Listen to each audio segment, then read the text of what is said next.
Harvard Prof.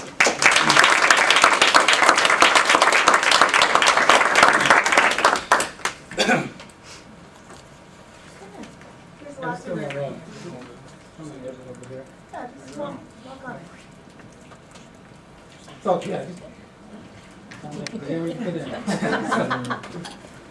So thanks, Walter, for the introduction, and thanks everyone for attending the talk, and the professors that invited the class to the talk. I appreciate it. So Walter said this is very helpful for me in pushing me to get work done. To help force you to write, so that you don't have to fully yourself when you get up and talk. So for the next probably about half hour, I'm going to talk about our research on the connection between race, political sermons, and support for policies that promote fairness, greater opportunities, and peace. So, my interest in this topic, and I've been working on it now for over 10 years. Yeah, quite a while. My interest in this topic is partially based upon my own biography. Growing up, my family attended Bethel AME in Harvard. It's a middle-class black church located on the campus of the University of Michigan. And this is the sanctuary of Bethel AME in Harvard. When I was growing up, the adults in the church were very much like my parents. Many were Southern migrants, many were the first in their families to graduate from college, and many came of age during the civil rights and black power movements of the late 1960s and early 1970s. And as teenagers and young adults, some of them were involved in civil rights activities through their churches and local civil rights organizations. And so for me, looking back, it makes sense that when our pastors spoke out on political issues like apartheid in South Africa during the 1980s, or the achievement gap between black and white public school students, they often did so on behalf of the poor and less powerful. For a number of years as an adult, I attended Central United Methodist Church. This is a progressive, interracial church with a long history of social justice activism here in Detroit. And this is the sanctuary of Central United Methodist Church. I don't know if you can see it, but on the left side for me, there's a picture of Martin Luther King. You see banners of peace and justice. And throughout the sanctuary, there are pictures and quotations of religious and political leaders that are involved in social justice struggles, primarily through the 20th century.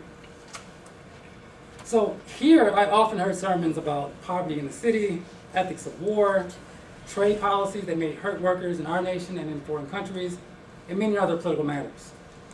These types of sermons continue to influence my belief that the government has a special responsibility to address the needs and concerns of its most vulnerable citizens. Now, outside of my personal experiences, the Moral Monday movement of North Carolina is the best contemporary example that I can think of clergy encouraging their congregants to consider and act on the ethics of poverty, racism, and social inequality. Moral Mondays is an interfaith and interracial religious-based movement led by Reverend Barber, pictured here, who is a pastor of a Congregationalist church in Greensboro, North Carolina, and he's also the president of the statewide NAACP in North Carolina.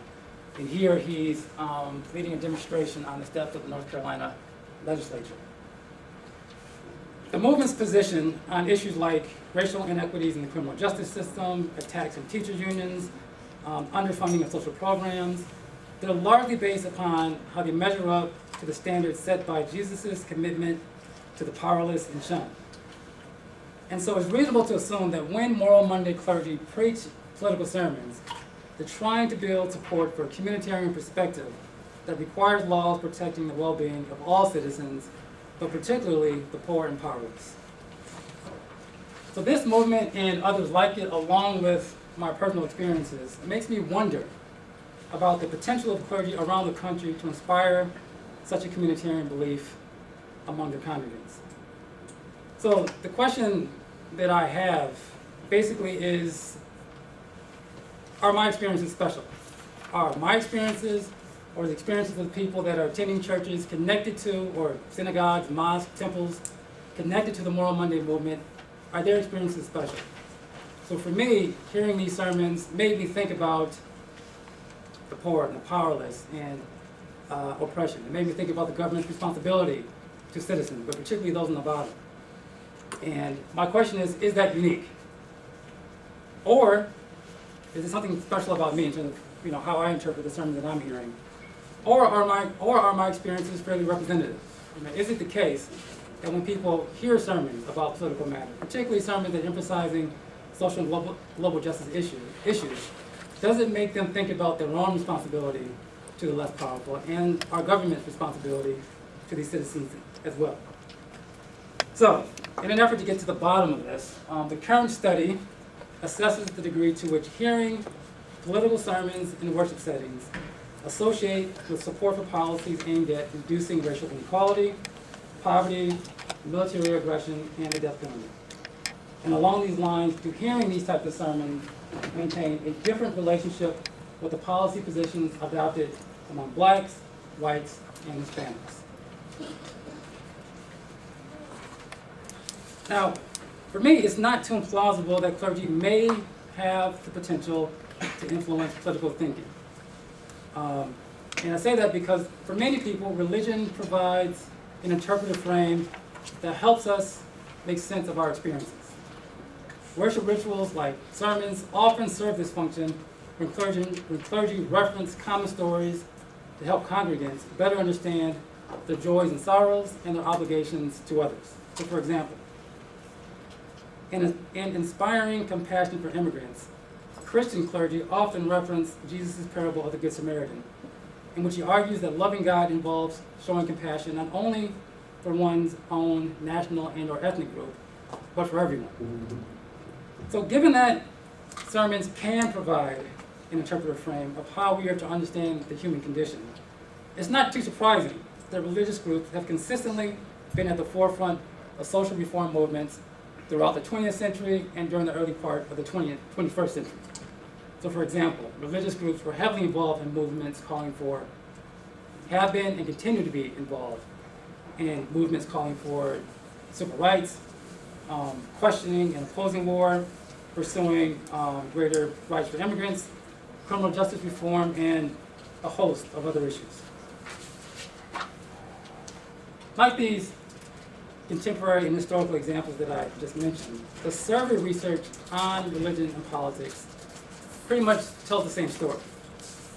In survey research, what you find is that when clergy preach political sermons, and few of them do, it's only about, you consistently find about a fifth of individuals say they've heard political sermons within their place of worship, and you get about the same percentage of clergy that say that they preach political sermons.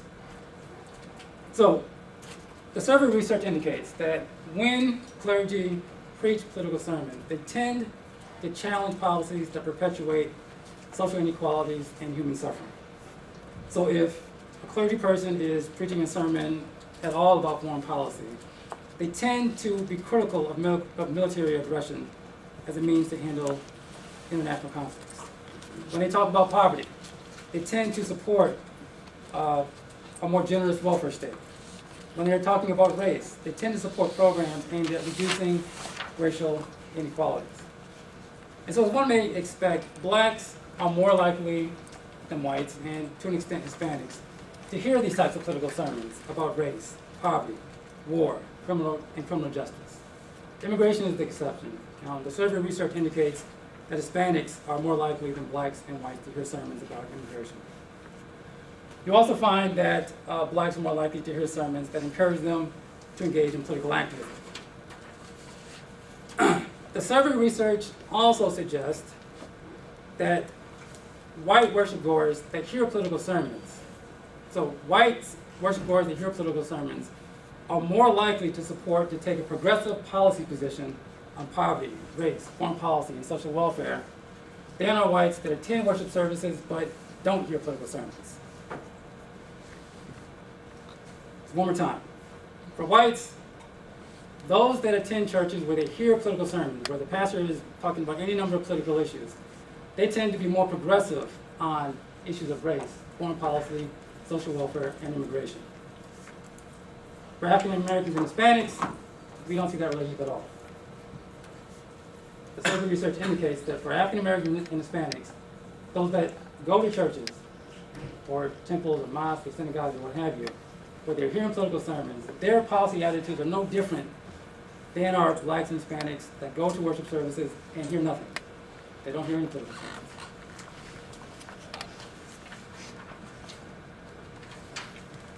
Now, the survey research that I just discussed is largely based upon a single study, the National Politics Study. Almost all of it is based upon work produced from the National Politics Study. And I've done quite a bit of it, so I know. But even still, for me, this raises potential issues of the reliability of the findings. And the question that comes to my mind is, can we trust these findings? So is it the case that perhaps what we find with the connection between hearing political sermons and an individual's policy attitudes is that, are these findings idiosyncratic to the National Politics Study? So are these findings a function of the way in which the National Politics Study collects their data? Is it a function of the way in which they ask their questions? Is it a function of the political period in which they're collecting their data? Or is it the case that perhaps these findings about the connection between the connection between exposure to political sermons and policy attitudes, they do present a fairly accurate depiction of this relationship between religion and politics? I attempt to answer this question by using multiple surveys spanning a 50-year period to examine the association between hearing political sermons and the degree to which blacks, whites, and Hispanics take progressive policy positions on poverty, race, immigration, foreign policy, and the death penalty. So to address this question, people that I'm working with, we examined 14 samples collected between 1961 and 2010. 14 samples, 14 studies between 1961 and 2010. So we analyzed one from the modern day civil rights period of the mid-1950s to the mid-1960s, one from the period of urban civil unrest, mid to late 1960s, 4 from this period I call post-Cold War and beginning of the neoliberal era, and 8 from where we are today. So I define it as the war and terror era, that's kind of what I say. From 2001 to the present. So we analyzed 8 surveys from this period, and 2 of which are the National Politics Study. So we do actually look at the National Politics Study as well. So we have these multiple surveys. So we're basically doing a meta-analysis of sorts. So our dependent variables, the outcome variables, they are assessing individual opinion on policies pertaining to race, poverty, immigration, foreign policy, and the death penalty. So the 3 types of race policy questions that we analyze, assess the extent to which respondents support civil rights, oppose racial profiling, and support government programs to help minorities. The 3 types of anti-poverty policy questions that we analyze assess the extent to which respondents support the government creating jobs for people that need them, support increasing or not cutting funding for social welfare programs, and support policies that reduce the income gap between the rich and the poor. The 3 types of immigration questions that we analyze assess the extent to which respondents oppose restricting immigration to the U.S., oppose policies that implement English as the official language, and support policies that aim to provide a path to citizenship for immigrants.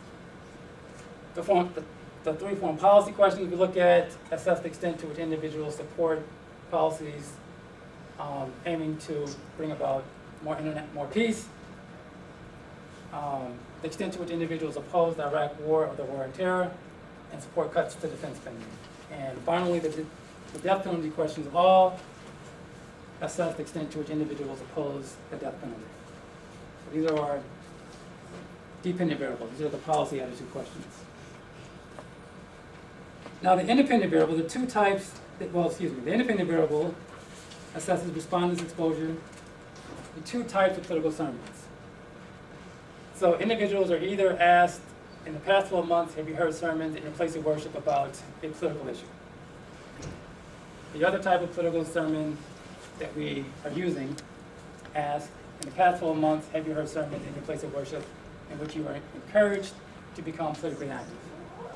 So these are two types of political sermon questions. These are our independent variables. So let me give you an example. So this is an example of what we did. So here we are looking at the relationship between hearing political sermons and opposing cuts to social welfare spending. And this is based upon the 2008 National Politics Study. So these are probability estimates. They're basically adjusted percentages. So they take into account the social demographics of the individual, age, gender, education, region, the individual's religious faith, this includes people that are non-religious as well, and we take into account political partisanship. So taking into account these factors, we find that among whites, those that hear political sermons are more likely to oppose cuts to social welfare spending than are those that attend worship services where they do not hear a political sermon. Among African Americans and Hispanics, we find no such relationship. It only holds for whites. We also find that this relationship for whites is significantly stronger than is the relationship for blacks and Hispanics. Another thing that we did here is we ran something called, it's fine. You guys see this. You can see this relationship here. I can talk about that later in terms of the possible direction. So we did these type of analysis on the 14 studies that we analyzed. And this is just a chart of what we found. So again, we ran these same analysis, same type of analyses on those 14 studies that I mentioned a few slides ago. And what we find is that among whites, we find a very consistent relationship between hearing political sermons and adopting progressive policy positions. This was much less likely to be the case for African Americans and Hispanics. So, for example, in 14 out of the 16 analyses that we performed, we found that whites that heard political sermons were more likely to whites that heard political sermons were more likely to support policies aimed at reducing racial inequality than were whites that attended worship services but did not hear political sermons. In 14 out of the 16 cases across those studies, between 1961 and 2008, that's what we found. Among African Americans, we found that to be the case in 5 of 13 cases. In 5 of 13 cases, African Americans that heard political sermons were more likely to support policies aimed at reducing racial inequality than were those that did not hear political sermons. What's interesting to me, though, is that for African Americans, they were 2 for 2 in 1961. Their relationship held up in 1961. But between 1990 and 2008, we see this relationship for African Americans in only 3 out of 11 cases. For Hispanics, we find this relationship between hearing political sermons and adopting more progressive policy attitudes on race in only 1 out of 10 analyses that we performed. And so throughout the analysis, we observed a very similar pattern of relationships. So whites that heard political sermons at their places of worship were consistently more likely than whites that did not hear these types of political sermons to support policies aimed at reducing poverty, increasing the rights and opportunities for immigrants, critiquing our military policy, and opposing the death penalty. For African Americans and Hispanics, this relationship was much less consistently found. Actually, very rarely did we find a relationship for African Americans and Hispanics. And again, we were analyzing surveys between 1961 and 2008.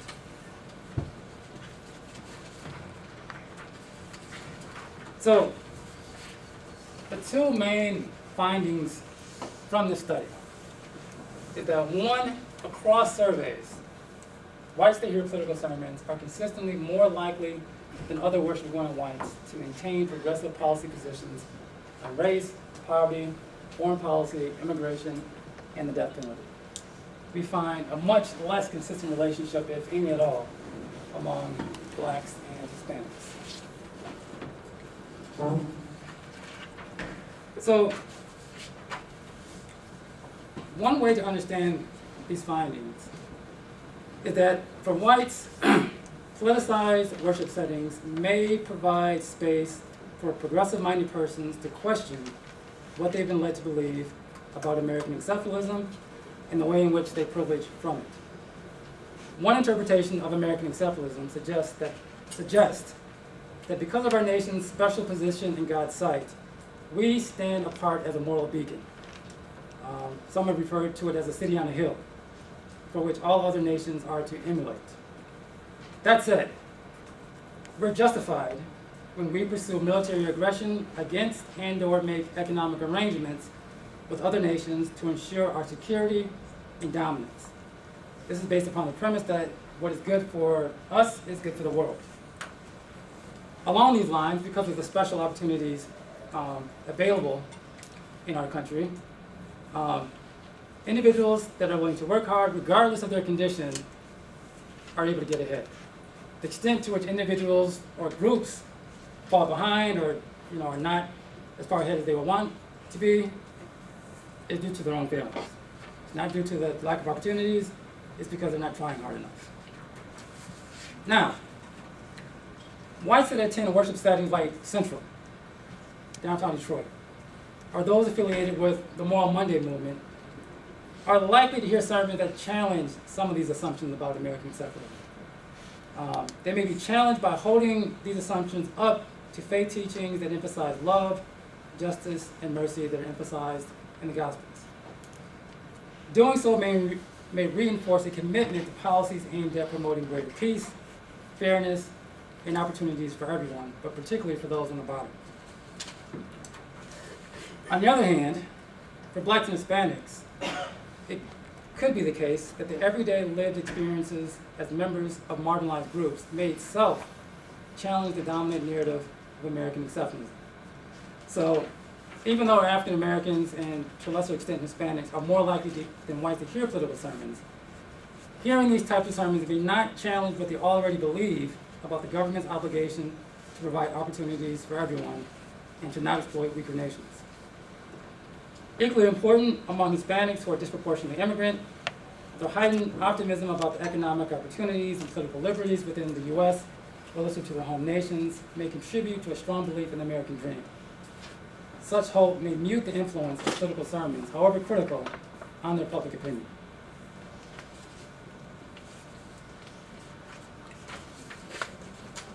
So in conclusion, the primary goal of this study was to assess the reliability of the association between exposure to political sermons and the policy positions adopted by blacks, whites, and Hispanics. The primary contribution that I believe the study makes is in providing greater confidence in the reliability of these findings. So as I've said, across surveys, we consistently find that whites that hear political sermons are more likely to adopt progressive policy positions than are whites that go to worship settings but don't hear political sermons. This was the case across surveys. In addition, across surveys, we find very little evidence that this relationship holds up for African Americans and Hispanics.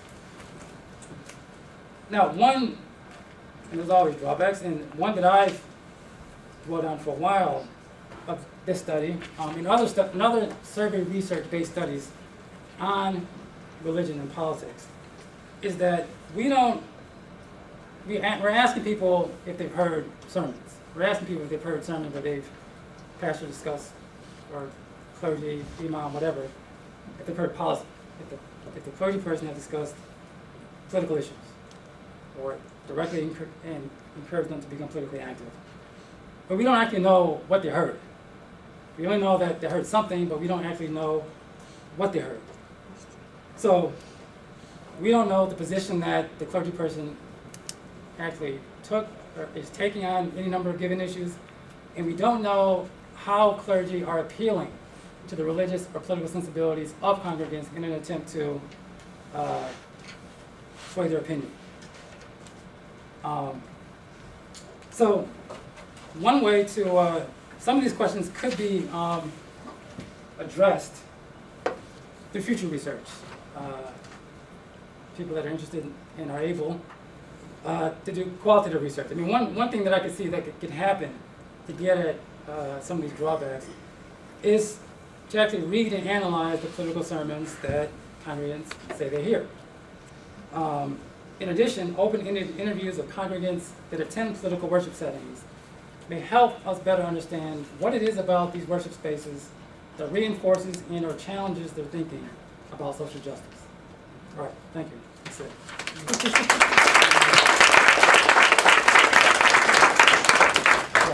So we know that correlation doesn't necessarily mean causation. Right. Were any efforts made in these studies to tease out the possibility that the people who are inclined towards progressive views in the first place are more likely to attend progressive churches, synagogues, mosques, and therefore the minister, rabbi, imam, priest is simply preaching to the choir? Right. We got that question a lot when we were submitting these papers for publication.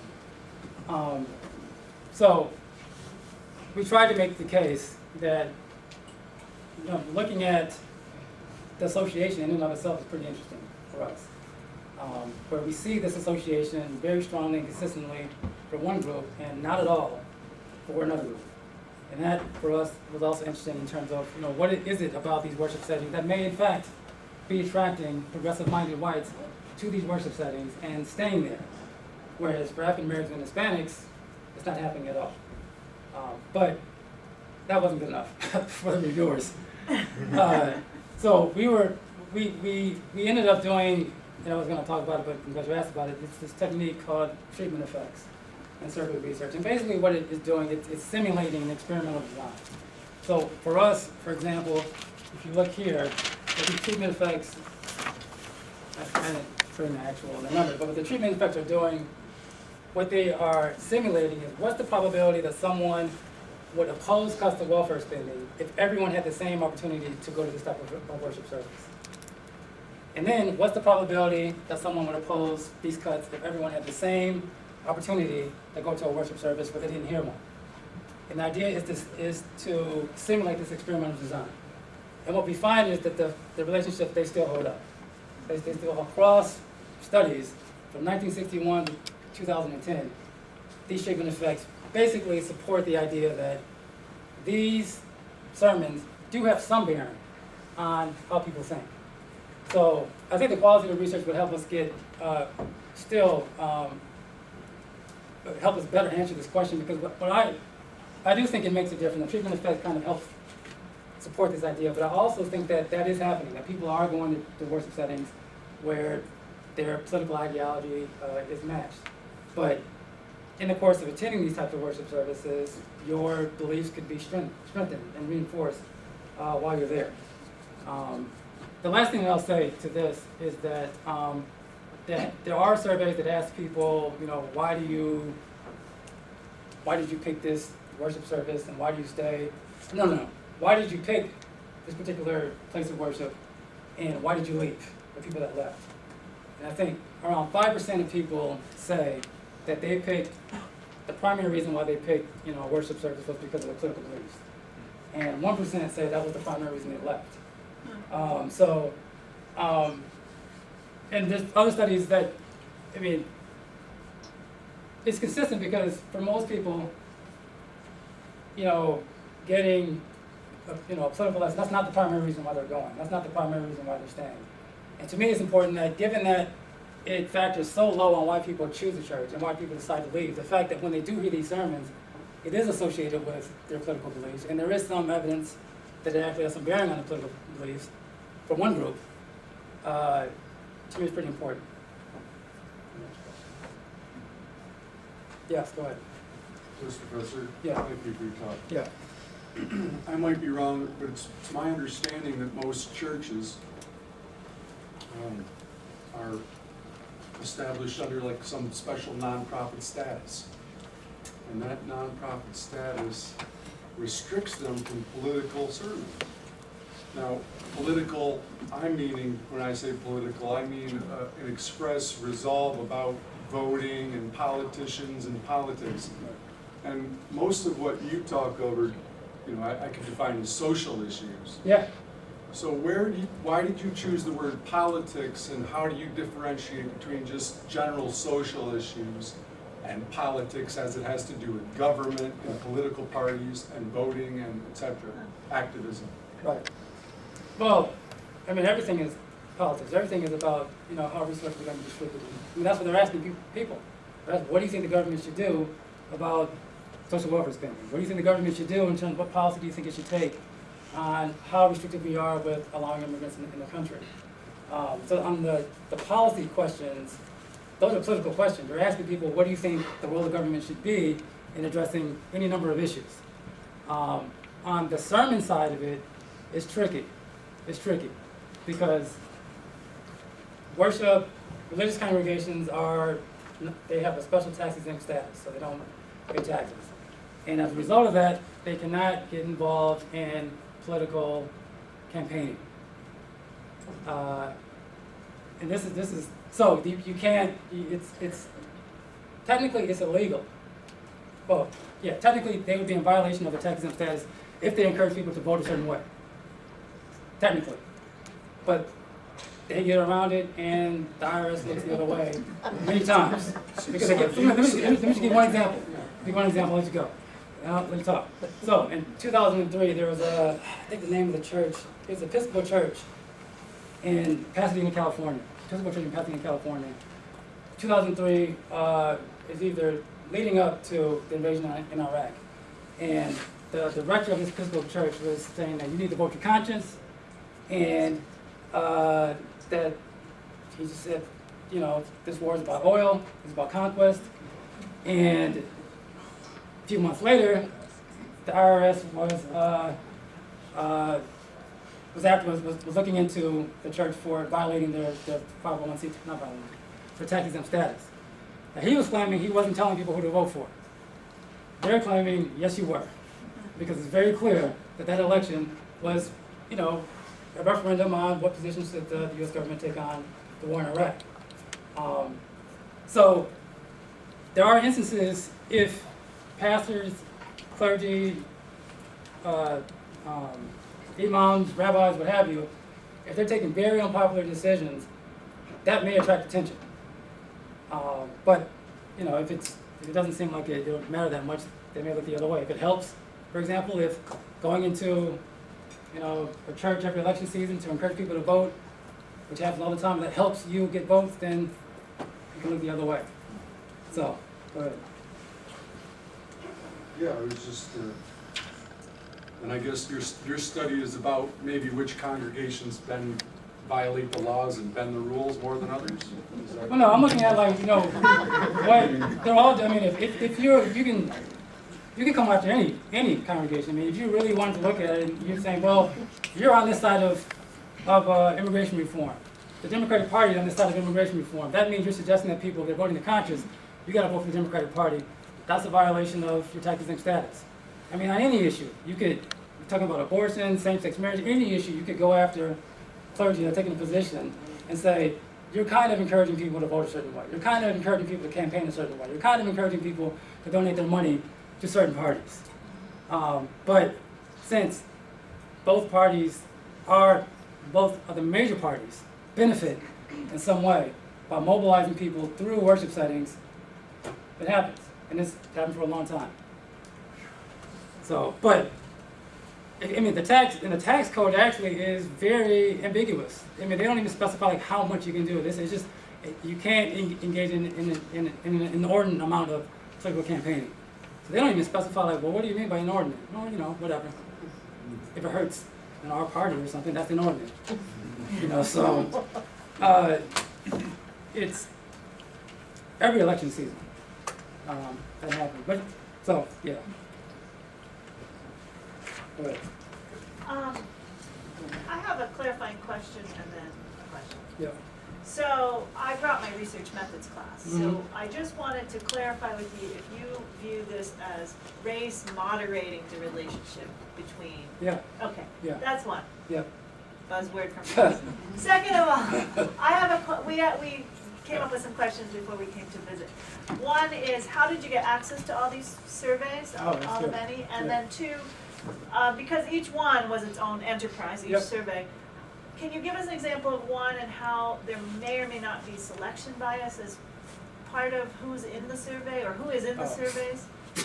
Okay, There's, well, I mean, we go. That's a long road. so I'll I don't talk know, about- just a couple I'll examples. talk a lot about the selection. That's a huge problem in Okay. survey research. Okay, so these data are publicly archived. So as Wayne State students, faculty, staff, you all have access to, it's called the ICPSR, International Center for Political and Social Research, I think that's what it stands for. And they archive thousands of data, survey data mostly. And most of these, I think maybe all of these are on, except for Religion and Politics, 1960-2000. All of them are on, maybe this one too. All of them are either on three databases. One, ICPSR, or there's a religion database archive called, ran out of Penn State. And then also you can download data from the Pew Research Center. You can download tons of it, and you have it. So these data came from there. The selection bias, that's a huge problem in survey research because over the past 50, 60 years, the response rates have gone down for surveys. So when the University of Michigan first began, archiving their data, the response rates for the big data set out of the University of Michigan is called the American National Election Study. Response rates were close to 70%. Now the response rates are, if they call you or send you a letter or email you and you say yes, that's a positive response rate. If you say no, that's not. So if there's a 70% response rate, that means out of every 100 people, 70 people agreed to take the survey. All right? Now, today the response rates are good if it's around 25%. That's what it is today. So that's a huge selection bias. That's just because you're only getting the opinions of people that agree to participate in the survey. And so you can think of, folks that, would not fall into these surveys. So if you are incarcerated or in between homes, you're not in the survey. If you are in, if it's a telephone survey and you're going and you're using disposable phones, you're not going to be in the survey. If it's an online survey, and the response rates for online surveys are good at the 20%. If it's an online survey, you don't have access to email or you rarely check it, you're not in the survey. So basically, you're getting the most established, stable people in American society that are participating in the surveys. And to me, this raises a couple of questions. One, are we really interested in getting what everybody thinks on any number of issues? Because if you're getting, because the people that are in also, these are people that are voting as well. You are getting the likely voters, the likely political activists. You're getting people that are more tuned in. So, are we really interested in spending the money, the federal government and private foundations spending the money, so we can develop sample designs that get higher response rates that reflect what everyone actually thinks? Or are we not interested in what everyone actually thinks? I'm pretty cynical, so that's an issue. That's an issue. So even though across surveys, you find pretty much the same findings across surveys. you're still getting the same people in every survey. The same type of people in every survey. They're falling in. So the selection bias issue, to me, that's endemic to survey research at this point. And to me, I think it makes more sense that if it means that, as opposed to doing these large national surveys, then spending money on citywide or countywide surveys, and spending the money to get a high response rate, then it could be done. But if we're not interested in doing that, then we don't do it. Right now, there does not seem to be an interest to get these response rates super high. And by the way, these are the same response rate. They say like 7% of people say they support Clinton or Trump. It's based upon the 20% response rate in these polls. So, yeah. Did you consider media as like maybe a moderating variable as well? Because as you when you showed us the graph, Yep. like from the 1950s, 60s, like civil rights, modern day time frame that you have there, white participation in like political, like social justice issues increased, but obviously, as we know too, like media attention and media, well, I guess you could just say attention, has obviously increased since that time as well. And obviously, when you watch the news, a lot of it is social justice issues. So do you think that could also have like maybe a third variable effect on people's willingness to participate in social justice issues? Yeah, I think you're right. Yeah, I mean, I think that we did not look at people's media consumption, but I think you would see the same. I think you would see a very similar effect.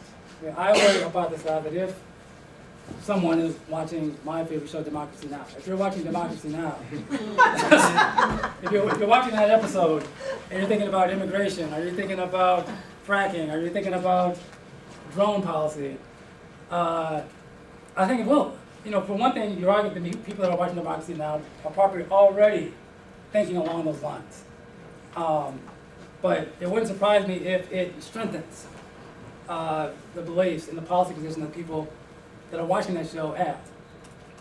It'd be interesting to see what relationship would you find for African Americans and Hispanics. Again, for me, the way I think about it is that if you're broke, if you're being racially oppressed, if you're not being treated fairly, then you know that already. Before you watch a show that says that you're not being treated fairly. If you go to church and say, yeah, racial profiling is a big problem, we should meet with city council, state legislature to do something about this issue, black folks they already know that coming in. Now, what you do see though, is that in terms of consciousness raising, it doesn't change, but the political activism does. So if you are going to a worship setting where you hear sermons about it, and maybe I'm not so sure about the media because you're disconnected. You're not connected to people that you actually see and know, and they're calling you and they're friends with you. So I'm not sure in terms of the political activism linked to the media. But for African Americans and Hispanics and whites, when they do hear these political sermons, it is associated with higher levels of political activism. So while we don't see the policy attitudes of black and Hispanics changing, they do become more politically active if they are hearing these types of sermons. So that was something I wanted to say. But media, I agree. I think you're right. I think you would see the same thing. Yes. Were evangelical churches and other congregations that are associated with the religious right Yeah. included in this survey? Yeah, so yes. So in our samples among whites, I think roughly 20 to 25% of whites identify as evangelical Protestant. And so here, this is what I was saying a little bit earlier, we take that into account. So that's the control variable. So religious faith is something that we take into account. So they're not included in. Oh, they're in there. But they're not considered churches in which people are getting religious messages from the pulpit. They're the control group where they're not. No, I'm sorry. What I'm saying is that we're looking at individuals. So we're just looking at folks in here. We would ask you, did you hear political sermon at your place of worship? And so somebody could be evangelical, somebody could be a mainline Protestant, somebody could be Jewish, somebody could be Islamic. And so the religious faith, we take that into account. So assuming that religious faith is a constant, everyone has the same religious faith, this is what we find.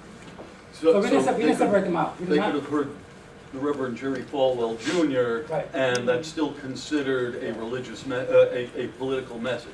Well, they would, yes. They said yes. Yes, if they heard Jerry Falwell Jr. talk about any number of issues, then they would say yes to that question. They would say yes to that question. And so, Were those teased out to see whether there was still a correlation between saying yes to that question and taking a progressive view? well, in these studies right here, we did not separate them out. We just controlled for religious faith. In previous studies we have done that. So we did a study a while ago where we looked at connection between political sermons and foreign policy attitudes. And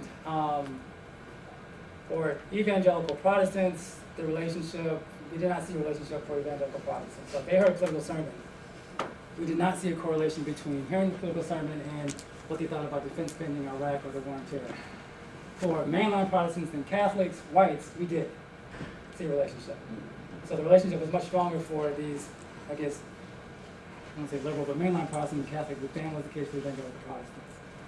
So in that sense, but in other studies, when we did the same thing, like on issues of race or immigration or death penalty, we didn't see a difference between the connection between evangelicals or mainliners or Catholics or Jews. We didn't see it. So that's why in these studies, we just took it into account. We didn't separate them out. We didn't separate them out. Right. All right. Lots of questions? Still have a little bit of time. I just have Go ahead. this is a comment and Yeah. a little question. Yep. I'm wondering, I went to high school in Birmingham, which is still not diverse at all, really.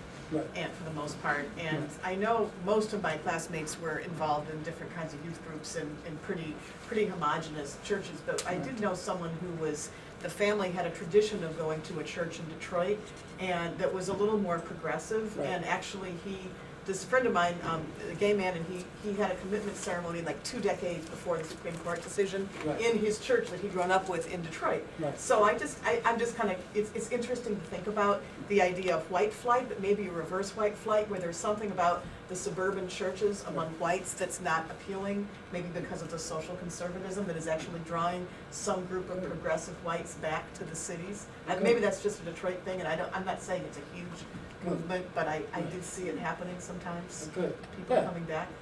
I mean, what you do see in not just the survey research, what I presented today is survey research, but you also see it in qualitative research as well. Well, I'm not sure in terms of people going from one city to another, but you do see that people that are in interracial churches, they do tend to have more progressive positions on any host number of issues than people that are going to churches of predominantly one race. For whites, that is the case among whites. And it makes sense, because if you are attending churches with people that have different racial backgrounds than you, or different experiences as you, and you become friends, then your views can change. So you may see something on the news that is disparaging about a group, but you have a friend and you're like, oh, that's crazy. Everybody can't be like that, because Jim is not like that. So but these churches are, there's very few. I mean, most churches are Most one very group. segregated. Right, Right, so very Sunday segregated. is the most segregated, Right. Sunday morning is the most Right. segregated hour, and Right. yeah. No, the interesting thing about Central is that the history of Central United Methodist Church, which is right down Detroit, I think it's fairly accurately reflects the experiences of mainline Protestant churches in America today. So as the white population of Detroit went down from 1950 on, the congregation size of Central United Methodist Church also went down in size. Part of it was it wasn't only because of flight, it was also because of the position that they were taking that were unpopular among some of the congregants. And so people, if you don't like it, you don't have to go. You're not forced to go. And so the people that are there, and continue to go, and send their kids and grandkids and nieces and nephews there, they do have a special commitment to the message and the politics of the church. So again, it goes to this idea, it does go to this idea of selection bias. I think that is happening. But I also think that people that are there, their views are also being reinforced by the messages and your friends as well, people that you're talking to on a regular basis as well, within this context.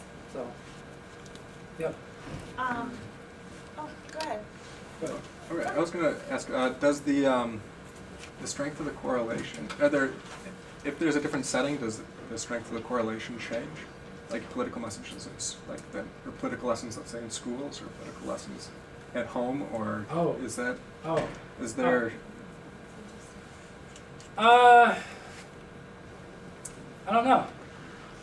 don't know, because, typically what's happening, if you're talking to your friends about stuff you heard on TV, then, it really depends upon who your friends with in terms of what you're talking about. Mm-hmm. But most religious congregations don't say anything at all. They don't talk about politics, they don't talk about political issues at all. Most don't say anything at all. And again, so you get about 20% that are talking about it. And again, 20% that they say they talk about it at least once a year. So if you're looking at people that are consistently talking about it, like for example, people like him, this is like 2%. People that are super active. And that's on the right as well. The media kind of makes us think like, oh, these, religious right is a huge movement. It is a big movement, but the congregations that are super active, it's a very small percentage. The congregations that are heavily involved in preaching about and acting on social justice, about 2%. You can think about, I'm gonna get your questions. You can think about, in Detroit, there's a group called Moses. I can't remember the acronym, but it's an interfaith and interracial, largely worship-based movement aimed at pushing the city and the state legislature to pass policies that improves the quality of life of poor residents. Some of the stuff they've worked on is, one big thing they've worked on is this transit issue, in an attempt to get support for transit so people in the city can have an easier time getting to jobs in the suburbs. But, so you got like 20 churches that are connected to Moses in Metro Detroit, and there's like 4,000 churches in Metro Detroit. So they're super active, sometimes they make the news, and so it may make us think that, these types of churches are all over the place and they're talking about politics all the time. They are the very rare exception. And I would say on the left as well as on the right. So when they do talk about it, in most cases, they're challenging what people have been led to believe. If they are cool with what's being said, then they're not saying anything at all. So in most cases, if they say anything at all, it's a bit critical of whatever issue they're talking about. Maybe same-sex marriage may be the exception. But on issues that deal directly with bread and butter issues, and peace issues, and safety issues, if they're saying anything at all, they're saying something that's a bit critical of the status quo.